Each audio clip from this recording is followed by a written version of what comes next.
When I saw that there was an opportunity to do something totally different, to work with young people and to educate them about the harmful effects of things like alcohol, tobacco, and marijuana, just to name a few, I said, I want to give that a try. And I had a lot of uncertainty. I didn't know what to expect. And the first time I stepped into that classroom full of fifth graders, I was scared to death. Here was a grown man, a police officer. That experience was life-changing. And it's hard to believe that here we are 9 years later, and I still have a passion for teaching young people how to make good choices and stay safe. When I first walk into that classroom and I introduce myself to these children, they don't know what to think. There's a police officer in my classroom talking to me. Some of them are apprehensive. There's some anxiety there because of their life experiences. Others can barely contain themselves. They're so excited. They're just happy that you're there and they cannot wait to interact with you. And what's interesting is we're not just teaching a program or a curriculum, we're building a relationship there. And it's amazing to see the effect that it has on the children and their parents and their families, because by the time it's all over in 3 or 4 months, when they walk up there to receive that DARE certificate, when they graduate, I hear the testimonies of the children, of their parents, moms, dads, grandparents coming up. Thank you so much for what you do. We are a DARE family. It's just not what I do Monday through Friday. I bring that home. And one of the things I love is when we sit down at that dinner table every night to share a meal, my children ask me, Dad, what happened today? Tell the story. My 3 oldest children have also gone through the DARE program. They're DARE graduates, and I know you're going to find this shocking. Yeah, I was their DARE officer. This program is so important to our community because the reality is the problem with drugs, substance abuse, it's not going away. We see today, now more than ever, kids are doing what? They're abusing over-the-counter prescription drugs as well as the illicit stuff. So we need to address this problem with a program that's proven effective, with a program that works. That's what DARE offers. DARE is making a difference. One school, one classroom, one student at a time. And we need your help.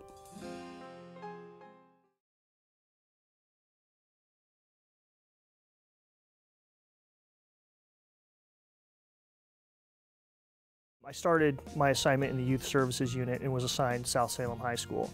So the idea was to find kids who might be a little edgy, maybe don't participate in other school activities or sports due to grades or other reasons, and give them an opportunity to participate in a sport that appeals to them, but wasn't under the OSAA guidelines as far as grades and other things like that. We find them where they're at, and then we improve them 1% every day. We practice the ground skills aspects. There's no striking involved.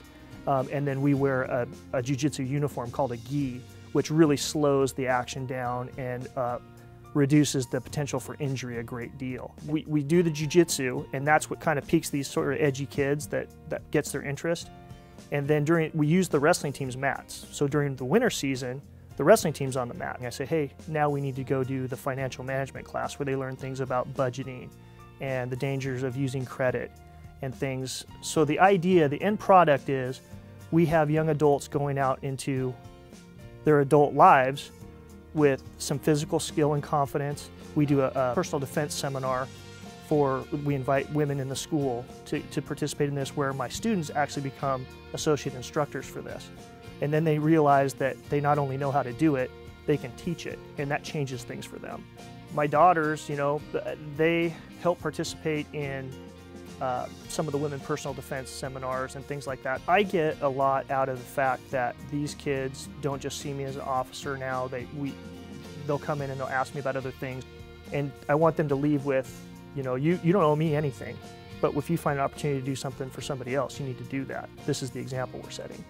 So just little things like that, they're good feelings. I feel like I'm accomplishing something in those guys, and maybe teaching them something that they wouldn't necessarily learn other places.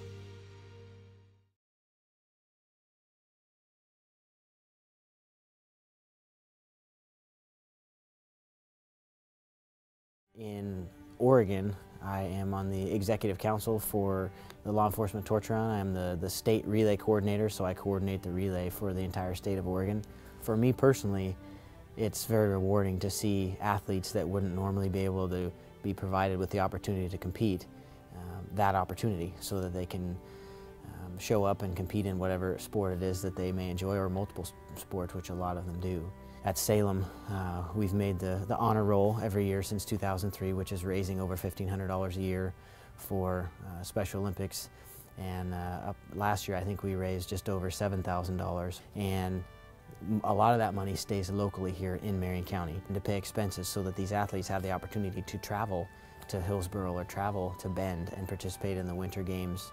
To see an athlete compete and be brave in competing when you can tell it's very difficult, whatever their disability is doing its best to keep them down, but they're not letting it. The Special Olympics athlete oath is, let me win, but if I cannot win, let me be brave in the attempt. And to hear, and they say that before every event, it really rings true. I mean, they're so brave in what they do, and they're so passionate about it, and they have so much fun. It just kind of puts things in perspective for me in my own life. When the opportunity came up to get more involved with Special Olympics, I jumped at it only because I could see from the small experience I had in 2003 and the athletes that I'd met, the few athletes that I'd met, the difference that it really made to the group of Special Olympic athletes that I knew.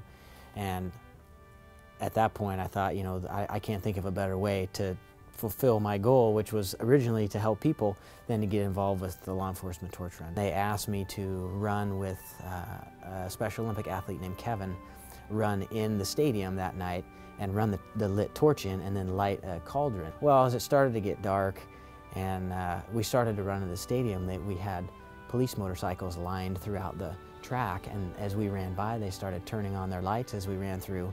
He kind of walked up the steps and he lit it, and I'm standing there and I should be looking at the cauldron, but I'm looking at him because I'm amazed, and that was just one moment that I look back on and I really remember as I'm looking at him thinking, man, this is bigger than any one person. This is really great.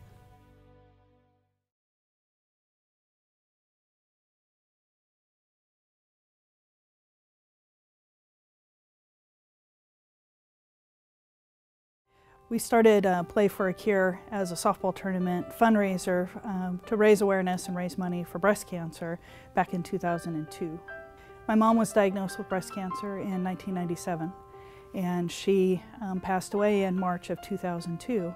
And during that time, it was frustrating for my family and I as we saw her health decline and her inability to participate in events like runs and walks that were intended for people in her position.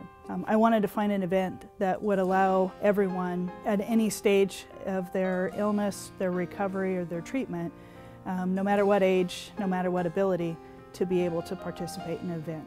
It has evolved into something that I don't think any of us ever anticipated it would. Initially, we wanted to be able to go out and get some of our friends together, play softball because we all love playing ball, and do it in memory of my mom because we knew she would love it, and maybe raise some money while we were at it. And it has evolved over the last 10 years to become the largest adult slow pitch tournament in Oregon, and we've been able to raise substantially more money than we ever expected we could, and help deliver a message of breast cancer awareness and education. I thought breast cancer got really personal when my mom was diagnosed. I was pretty angry when she passed away. She was 56 years old and I wasn't ready for that. And then in 2009, I was diagnosed with breast cancer. And that diagnosis only came because I had become very educated and I was very diligent about doing my own self-exams, and I found my cancer myself. So the anger about why, for me subsided a bit in 2009 because I realized that there was a reason. And as much as I miss my mom and I wish she was here, she did what a good mom does. And she taught me, and she taught me,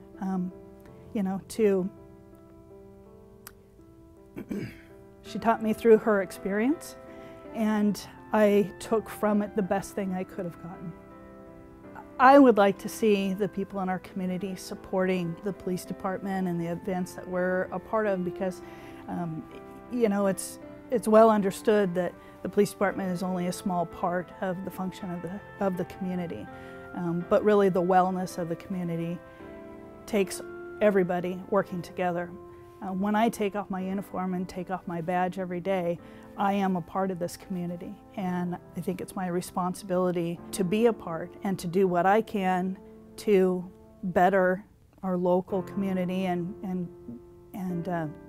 not just do it 8 hours a day.